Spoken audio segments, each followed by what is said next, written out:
Vamos trabalhar agora com a parte que todo mundo acha mais chata, que é a tal da conjugação verbal. A conjugação verbal não é que ela seja chata, mas a gente não está acostumado, então a gente acaba achando que nunca vai aprender, que não vai dar conta. O fato, gente, é que essa parte ela é muito objetiva. Se tiver um pouquinho de boa vontade e determinação, vocês vão aprender com tranquilidade. Primeira coisa que eu preciso que vocês saibam. Nesse verbo trabalhássemos. Esse verbo trabalhássemos é o verbo trabalhar. A forma básica do verbo é infinitivo. Terminação ou desinência R. Inclusive, nós começamos essa matéria brincando. Tudo que termina em R é verbo? Não. Mas todo verbo tem como sua forma básica a desinência, a terminação R. Esse verbo trabalhássemos, se eu dissesse para vocês, SSE e o MOS são duas desinências. Desinência, eu já falei isso lá no início do curso, quando eu falei desinência marcadora de plural. Menino singular, meninos no plural. O S é a desinência que marca mais de um. No geral, seria isso. A desinência marcadora de feminino, no geral, é o A, de masculino é o O.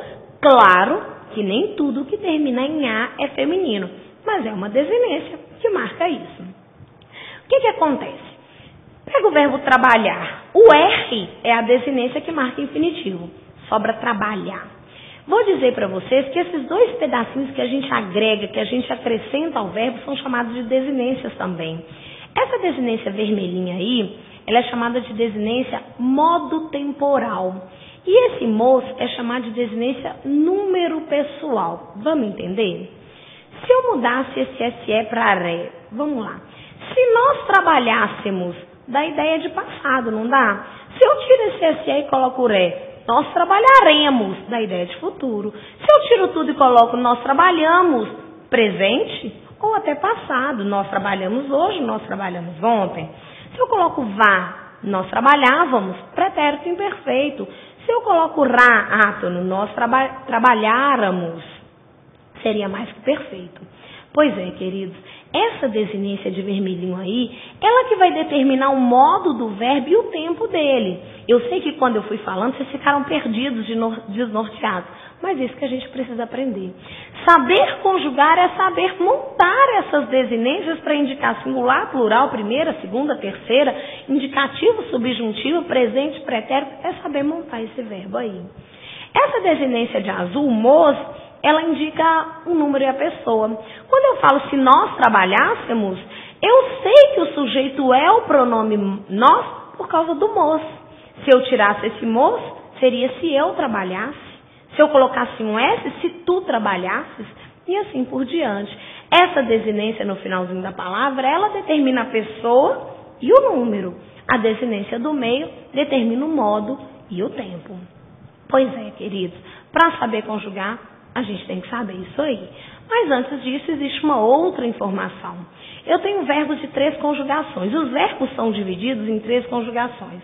Nós temos os verbos da primeira conjugação, que tem vogal temática A, da segunda conjugação, vogal temática E, e da terceira conjugação, vogal temática I. Como assim?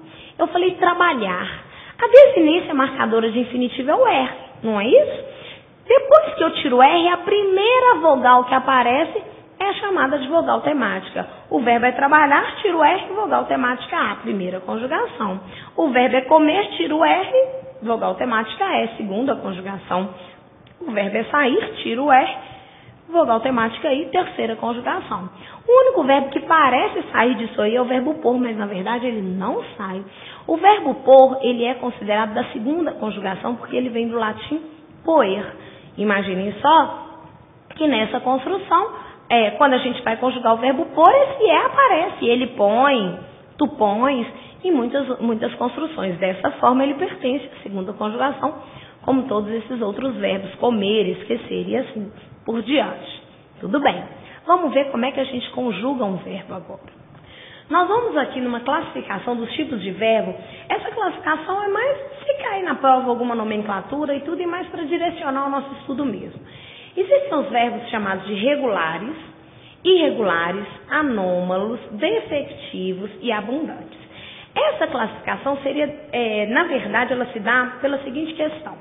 O verbo regular é aquilo que é padrão. Um exemplo seria o verbo amar. O verbo regular, na hora de a gente conjugar esse verbo, ele não sofre alteração no seu radical. Vamos entender assim. Não quero que vocês se preocupem em raiz, radical, tema, nessa nomenclatura não. Mas vamos pegar o verbo amar. Tirando a desinência de infinitivo, que é o R, a terminação marcadora de infinitivo, sobra ama. Tira a vogal temática, que é o an. Esse verbo, na hora de conjugar, esse an não irá se alterar. Na hora de a gente conjugar o verbo amar, nós vamos só colocar as desinências dos tempos, as desinências da pessoa e a raiz, ela permanecerá inalterada. Este é um verbo regular. O verbo irregular, não. Em alguns tempos, ele sofre alteração no radical. Normalmente, os verbos irregulares, eles sofrem alteração no passado. E, por causa disso, ele vai sofrer em outros 3 tempos. Nós vamos ver daqui a pouquinho que o pretérito mais que perfeito do indicativo, o pretérito imperfeito do subjuntivo e o futuro do subjuntivo vem do pretérito perfeito. Daí, se ele sofre alteração nesse passado, ele sofrerá nesses 3 outros tempos. Um exemplo do verbo irregular é o verbo fazer. No passado vira fiz. Veja, o faz vira fiz. Alterou o radical, um verbo irregular. Dessa forma, nós temos aí uma construção que ele vai sofrer alteração se eu fizesse, quando eu fizer, eu fizera. Esses 3 outros tempos também sofrerão alteração. Os outros não. Esse verbo fazer no futuro, eu farei, eu fazia, tu farás. Essas construções não têm alteração, por isso ele é considerado irregular. Ele tem em alguns tempos apenas. Já o verbo anômalo, ele é chamado de anômalo porque ele é anormal. Ele sofre alteração no radical em quase todos os tempos e modos. O verbo ser é um bom exemplo. Veja que só no presente ele tem 3 radicais. Eu sou, 2. Eu sou, tu és. Veja que no futuro, quando eu for bonita, dentro dessa construção, a gente tem eu sou, tu és, for, foi. Nós temos vários radicais, ele é um verbo anômalo.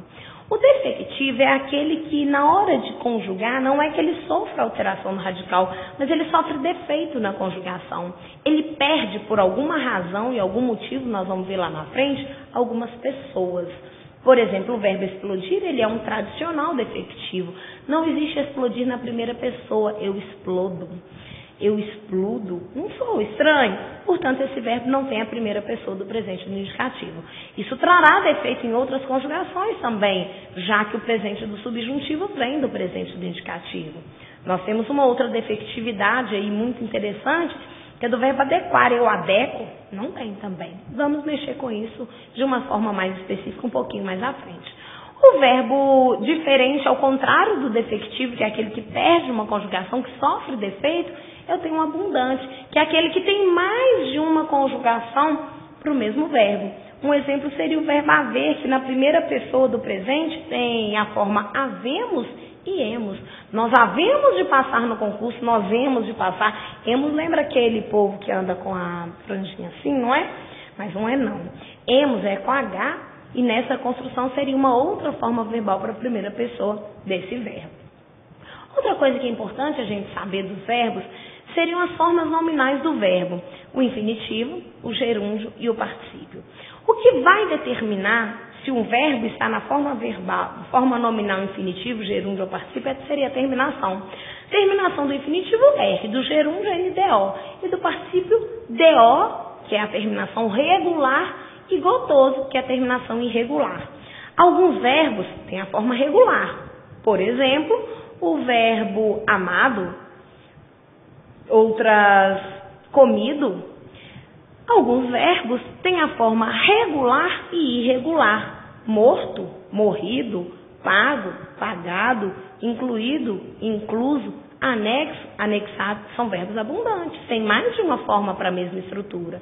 E tem verbos que têm só a forma irregular.